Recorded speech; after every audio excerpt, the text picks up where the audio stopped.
કંપલાઈમાં આજે 23 જૂન 2024 અને રવિવાર સવારનો સમય છે.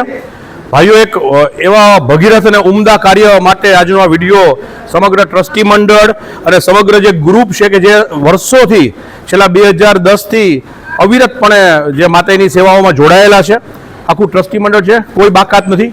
અને કેવળ અને કેવળ ખંભલાઈમાની કૃપાથી, મૃત્યુંજય મહાદેવજીની કૃપાથી આજે આપણે વાત કરવા જઈ રહ્યા છીએ. થોડીક હૃદયથી કહું કે જે છાતીનો જે ભાગ છે ને ઉર કહેવાય, ઉર, અને પેટનો ભાગ છે ને ઉદર કહેવાય. આપણે આને પેટના ભાગને ઉદર કહેવાય, છાતીના ભાગને ઉર કહેવાય. ઉરમાંથી ઉર્મીનું વહન થાય, લાગણીઓનું, ઉર્મીનું. અને એ બે વચ્ચે જે જુદો પડદો છે એને કહેવાય ઉરોદર પટલ, ડાયાફ્રામ. તો નીચે ઉરોદર એટલે ઉદર છે, ઉપર ઉર છે. જે લાગણીઓ, જે પ્રેમ ઉત્પન્ન થાય છે, જે ભક્તિ આવે છે, જે શ્રદ્ધા આવે છે, એ બધું ઉરમાંથી આવે. ઉરમાંથી એટલા માટે આવે કે અહીંયા હૃદયનો વાસ છે. ત્યાં હૃદયનો વાસ છે. આપણા શરીરના અણુમાં ફરતું ઓક્સિજન જેમાંથી પસાર થાય એ ફેફસા અહીંયા આવેલા છે. તો ઉર એટલે છાતી. તો છાતીની આજુબાજુ ભગવાને 12 જોડી પાંસળીઓનું એક રીબ કેજ બનાવ્યું છે, છાતીનું પિંજરું. 12 જોડ પાંસળી છે. ધ્યાનથી સાંભળજો, આ ખૂબ જ સરસ વાક્ય સાંભળવા જેવું છે. એ 12 જોડમાં 7, 3 અને 2 નો રેશિયો છે. 7 ને 3 10 ને 2 12 જોડી એટલે કે 24 પાંસળી આવે. અને વચલું જે હાડકું છે એનું નામ છે કોક્સ ઉરોસ્થિ. ઉરનું અસ્થિ એટલે ઉરોસ્થિ. ઉર એટલે છાતી, છાતીનું અસ્થિ એટલે ઉરોસ્થિ. તો એ વચમાં છાતીનું હાડકું છે. 12 જોડ આ બાજુ, 12 પાંસળી આ બાજુ, 12 પાંસળી આ બાજુ. પેલી 7 છે એનું નામ છે સાચી પાંસળી. પેલી જે 7 પાંસળી છે એનું નામ છે સાચી પાંસળી, રિયલ રિબ્સ. બીજી જે 3 છે એનું નામ છે ખોટી પાંસળી, ફોલ્સ રિબ્સ. અને છેલ્લે 2 છે એનું નામ છે તરતી પાંસળી, ફ્લોટિંગ રિબ્સ. રિયલ રિબ્સ, ફોલ્સ રિબ્સ અને ફ્લોટિંગ રિબ્સ. હવે શું કામ છે? તો કે રિયલ રિબ્સ છે એ પાછળ સ્પાઇનલ કોલમ સાથે અને આગળ જે ઉરોસ્થિ હાડકું છે એની સાથે જોડાયેલી છે. ધ્યાનથી સાંભળજો, આની પાછળ કહેવાનો કંઈક મતલબ હશે. તો પેલી જે 7 જોડ પાંસળી છે એ છાતીના હાડકા સાથે જોડાયેલી છે. પછીની જે 3 જોડ છે એ જોડાયેલી તો છે પણ વચમાં મસલ્સ છે એટલે ઇનડાયરેક્ટલી જોડાયેલી છે. અને છેલ્લી 2 જોડ પાંસળી છે એ તરતી પાંસળી છે. એ કોઈ પણ સંજોગોમાં ઉરોસ્થિ સાથે જોડાયેલી નથી, પણ છતાંય છાતીના પિંજરાનો ભાગ તો છે જ. રિબકેજનું કેટલું મહત્વ હોય કોકોર એનાટોમીમાં વાંચજો, છાતીના પિંજરાનું. હવે આ જે ઊભું છે આ બધું એ છાતીનું પિંજરું છે, જેની અંદર બધાના હૃદયમાં, છાતીમાં, ખંભલાઈમાં છે. અને જેટલા ઊભા છે એ બધા ભેગા થઈને રીબ કેજ બનાવે છે, એક આખું છાતીનું પિંજરું, રીબ કેજ. હવે આવું બોલવા પાછળનું કારણ કે આપણે મંદિરમાં ઘણા લોકોનો એવો પ્રશ્ન હોય છે કે આપણે યજ્ઞમાં ને એમાં હાજરી ન આપીએ તો આપણે શા માટે કોન્ટ્રીબ્યુટ કરવું જોઈએ. એટલે આપણે ઘણીવાર મંદિરમાં જઈએ છીએ તો મંદિરની અંદર એક વ્યક્તિ એવી હોય કે જે આરતી કરતી હોય, જેના હાથમાં ખરેખર આરતી હોય. તે રિયલ રિબ્સ છે, સાચી પાંસળી જે ઉરોસ્થિ સાથે જોડાયેલી છે, જે માતાજી સાથે એનો હાથ છે એ આરતી સાથે જોડાયેલો છે. બાકીની 3 છે એ લોકોના હાથમાં આરતી નથી, પણ એ લોકોએ હાથ અડાડી રાખેલો છે કે જે આરતી કરે છે. તો એ ફોલ્સ રિબ્સ છે. 2 વ્યક્તિ એવી છે કે જે મંદિરની બહાર ઊભી છે, કદાચ ગળદી મંદિરમાં એટલી બધી છે કે મંદિરની બહાર ઊભી છે પણ મનોમન તો એ માં સાથે જોડાયેલા જ છે. તો એ ફ્લોટિંગ રિબ્સ છે.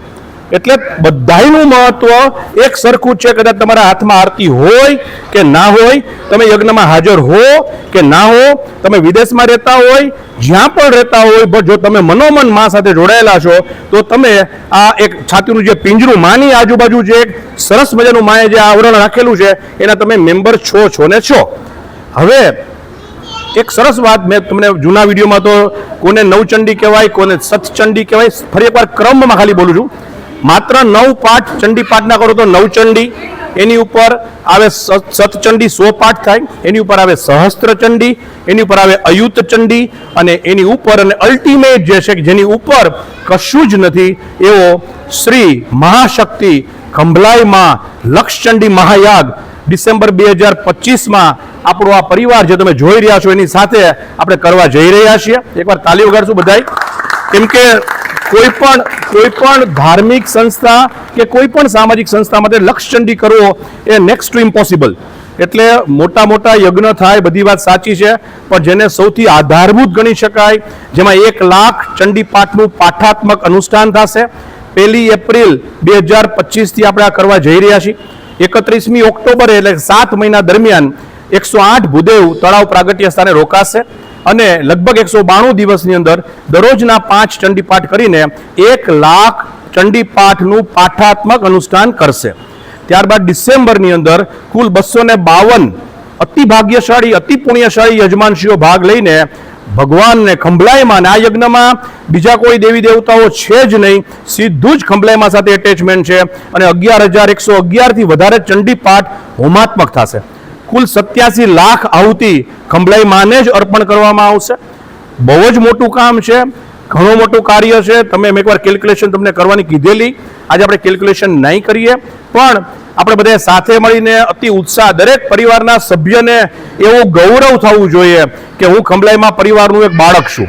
એટલે ટીકા કરવી બહુ સહેલી છે, ટીકા કરવી બહુ સહેલી છે, પણ ટેકો કરવો બહુ અઘરો છે. ટેકો કરવો બહુ અઘરો છે, તો બધાના ટેકાની જરૂર છે. સાથે મળીને ખાલી આર્થિક નહીં, આર્થિક તો કદાચ ખંભલાઈમાં કરાવે તો થઈ જાય, પણ આપણું શારીરિક મદદની જરૂર છે, આપણી માનસિક મદદની જરૂર છે. જ્યારે આપણા કુળદેવી આપણે ગમે તેટલું અભિમાન કરીએ, ગમે તેટલું, એક મિનિટ ભાઈ પ્લીઝ, આપણે ગમે તેટલું અભિમાન કરીએ, ગમે તે આપણી પાછળ જે રાવલ, ભટ્ટ, શુક્લ, વ્યાસ અને પંડ્યા સરનેમ છે કે જેના કુળદેવી ખંભલાઈમાં છે, એ તો એમને જ રહેવાની છે, એમાંથી આપણે એસ્કેપ નથી થઈ શકવાના. આપણે પણ નહીં, આપણા બાળકો પણ નહીં. એટલે આપણી કદાચ 71 પેઢીમાં આ યજ્ઞ પહેલી વાર આવી રહ્યો છે અને આવનારી 71 પેઢીમાં થાય કે ના થાય એ ખંભલાઈમાં ને ખબર. એટલું સરળ કાર્ય નથી. આપણે માતાજીના પિંજરાના, માતાજીની આજુબાજુ રહેલા આવરણના, માતાજીની જે ઉર્જા છે, એની જે બધી પાંસળીઓ છે, એમાં આપણે કાં તો સાચી પાંસળી, કાં તો ખોટી પાંસળી, કાં તો તરતી પાંસળી, પણ બનવાનું તો છે જ. આપણે હાજર રહી શકીએ ન રહી શકીએ કશો વાંધો નહીં, પણ આપણું કોન્ટ્રીબ્યુશન આમાં હોવું જ જોઈએ. એટલે 1 એપ્રિલથી આપણે જે ચંડી પાઠનું પાઠાત્મક અનુષ્ઠાન કરવાના છીએ, એમાં માત્ર આપણે 151 રૂપિયા એક ચંડી પાઠના રાખેલા છે અને વ્યક્તિ દીઠ ઓછામાં ઓછા 27 પાઠ, વ્યક્તિ દીઠ ઓછામાં ઓછા 27 પાઠ લખાવાના છે. હવે જે લોકો યજમાનશ્રીઓ લક્ષચંડી યજ્ઞમાં બેસે છે, એના માટે હું ગયા વિડીયોમાં એવું બોલેલો કે 77,777 આપણે મિનિમમ રાખેલા છે.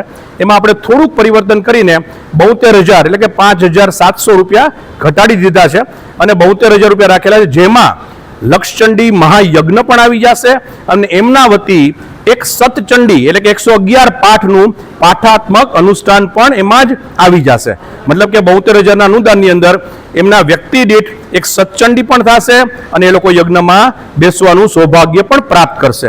આવા જેટલા પણ યજમાન લખવાના છે એની શરૂઆત 7/7/2024, આ જુલાઈ મહિનો હમણાં આવશે એની 7 તારીખથી 7/7/2024 અમારી પ્રાચીબેનનો જન્મદિવસ છે અને સાથે સાથે અષાઢી બીજ છે. ગુપ્ત નવરાત્રી, અષાઢી નવરાત્રી એની જે બીજ છે, એનો અષાઢી નવરાત્રીની બીજ છે, તે દિવસથી આપણે નામ લખવાનું શરૂ કરવાના છીએ. આજે ખાસ એના માટે મિટિંગ છે. બધા જ ટ્રસ્ટીઓ હાજર છે, બધા બહેનો, બધી ટીમ હાજર છે કે જે લોકો ઘણા વર્ષોથી આની સાથે ખભે ખભા મિલાવીને ખરેખર ખંભલાઈમાં જે રાજી થાય એવા